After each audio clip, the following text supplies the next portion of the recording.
নমস্কার, আমি Mona Lisa Jhargram kitchen ক্যানভাসের পক্ষ থেকে নতুন বন্ধুদের স্বাগত জানিয়ে পুরনো বন্ধুদের পাশে থাকার জন্য অসংখ্য অসংখ্য ধন্যবাদ। এইভাবে আপনারা পাশে থাকুন। আজকে আমি মুখরোচক রেসিপিটা খুব সহজেই বানানো যায়, একটু ঝাল ঝাল হয়। যারা একটু স্পাইসি খেতে ভালোবাসেন তাদের ভীষণই ভালো লাগবে, আর যারা স্পাইসিটা খেতে পছন্দ করেন না তারা এই ঝালটা একটু এড়িয়ে যাবেন। আমি পাউরুটিগুলো নিয়ে নিয়েছি এবং ছোট ছোট পিসে কেটে নিয়েছি। আমি ব্রাউন পাউরুটি নিয়ে করেছি, আপনারা নর্মাল পাউরুটি নিয়েও করতে পারেন। আমি অপর দিকে একটা কড়াই গ্যাসে বসিয়ে দিয়েছি এবং তাতে 4 টেবিল চামচ মতো তেল দিয়ে দিয়েছি এবং তেলটা গরম হওয়ার জন্য অপেক্ষা করছি। আর এই কড়াইয়ের তেলটা গরম হয়ে গেলে আমি পাউরুটিগুলো যে পিস পিস করে রেখেছি সেইগুলো এখানে দিয়ে দেব এবং 1-1.5 মিনিট মতো আমি এখানে ভেজে নেব। এখানে কিন্তু 1-1.5 মিনিট ভাজলেই হবে, বেশি ভাজার দরকার নেই। বেশি ভাজলে কিন্তু শক্ত হয়ে যাবে। তো এখন এই প্যান্ডামিক সিচুয়েশনের জন্য একটু ভেজে নেওয়াই ভালো, আর না ভাজলেও হয়, তো ভাজলে একটু বেশি ভালো সব দিক থেকেই। তার জন্য আমি ভেজে নিচ্ছি। 3টে ডিম নিয়ে নিয়েছি। আপনারা ডিমটা বাড়া কমা করে নিতে পারেন আপনাদের টেস্ট অনুপাতে। তো ডিমটা যত বেশি দেবেন তত বেশি ফ্লপি হবে। আমি এখানে 10 পিস পাউরুটি নিয়েছি, তার জন্য 3টে ডিম নিয়েছি। তাতে পেঁয়াজ কুচি, লঙ্কা কুচি এবং রসুন কুচি এবং 1 চামচ মতো নুন দিয়ে আমি ওটা ফাটিয়ে নিচ্ছি। অপর দিকে একটা কড়াই বসিয়ে দিয়েছি।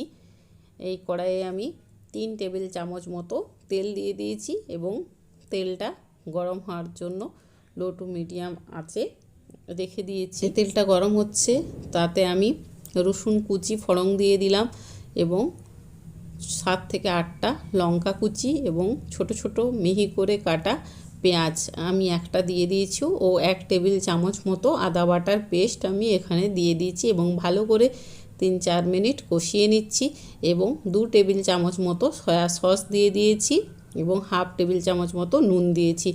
আপনারা আপনাদের টেস্ট অনুপাতে নুনটা দেবেন, যেহেতু সয়া সসে নুন থাকে তো সেটা একটু খেয়াল করে দেবেন। এখানে আরও 2-4 মিনিট এটা রান্নাটা করে নিতে হবে। যখন পেঁয়াজটা ভাজা ভাজা হয়ে যাবে, একটা সুন্দর গন্ধ উঠবে রেস্টুরেন্টের স্টাইলে, তখন যে ভেজে রাখা পাউরুটির পিসগুলো ছিল এখানে অ্যাড করে দেবেন। 1 মিনিট মতো ওই নেড়ে নেবেন ভালো করে। তারপরে যে গলে রাখা ডিমের ব্যাটারটা ছিল সেটা দিয়ে দেবেন।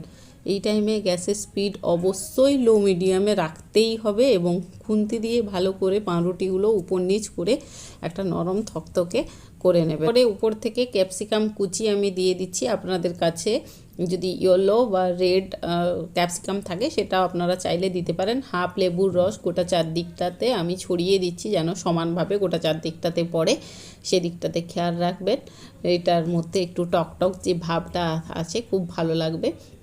তো ঢাকা দিয়ে আমি 4 মিনিট মতো রান্না করলাম। 4 মিনিট পর আমি ফিরে এসে দেখছি নিচটা প্রায় হয়ে আসছে। তো উপর থেকে আমি সাইড দিকে 3-4 টেবিল তেল দিয়ে দেবো এবং ঢাকা দিয়ে আরও 3-4 মিনিট রান্না করব। ঢাকনা খুলে আমি এরপর উল্টে দেব। তার জন্য একটা আমি তাওয়া নিয়ে নিয়েছি। আপনারা একটা প্লেটেরও সাহায্যে পুরো উল্টে দেবেন, তাহলে কড়াইটা খালি হয়ে যাবে এবং যে পাত্রে বা তার উপর রাখবেন আস্তে আস্তে কড়াই এইভাবে নামিয়ে দেবেন, তাহলেই হয়ে যাবে পারফেক্টভাবে উল্টানো। তাহলে এইভাবে উল্টালে ভাঙে না। এখানে টমেটো কেচাপ দিয়ে দিচ্ছি, আপনারাও এইভাবে দিয়ে দেবেন গোটা চারদিকটাতে। আপনাদের বাড়িতে যদি চিজ থাকে চিজটা দিতে পারেন, আর চাইলে আপনারা এটা অ্যাভয়েড করতে পারেন। তো 2-3 মিনিট এভাবে আবার ঢাকা দিয়ে আমি রান্না করে নিয়েছি, আমার রেডি হয়ে গেছে। আপনারা এই ব্রেডের মুখরোচক রেসিপিটা বাড়িতে অবশ্যই বানান। আমার চ্যানেলে নতুন হয়ে থাকলে অবশ্যই চ্যানেলটাতে সাবস্ক্রাইব করে নেবেন এবং বেল নোটিফিকেশানটা অন করে আমার পাশে থাকুন। আমি এটা কেটে দেখাচ্ছি কতটা সফট হয়েছে। দেখছেন কত সহজে কাটা যাচ্ছে, জাস্ট কাটা যাচ্ছে। আমি একটা চামচে তুলে দেখাচ্ছি তাহলে বুঝতে পারবেন, আর একটু ভেঙেও দেখাচ্ছি যে কতটা সফট হয়েছে। দেখছেন ভীষণই সফট হয়েছে, একটু হাত দিলেই ভেঙে যাচ্ছে, ভীষণই সফট। এই জন্য উল্টানোর সময় একটু খেয়াল করে উল্টাবেন, সাবধানে উল্টাবেন, না হলে ভেঙে যেতে পারে। ভেঙে গেলে দেখতে ভালো লাগবে না। আর এই মুখরোচক ঝাল ঝাল রেসিপিটা অবশ্যই বাড়িতে বানান এবং কমেন্ট করুন কেমন হয়েছে আমাকে। বিশ্বাস করুন এই রেসিপিটা অসাধারণ খেতে, বড় থেকে ছোট সবাই এক বাক্যে আঙুল চেটে পেটে খাবে। তো এই জিভে জল আনা রেসিপিটা অবশ্যই আপনার ফ্রেন্ড এবং ফ্যামিলির সাথে শেয়ার করে আমাদের পাশে থাকুন। ভালো থাকুন, সুস্থ থাকুন। নমস্কার।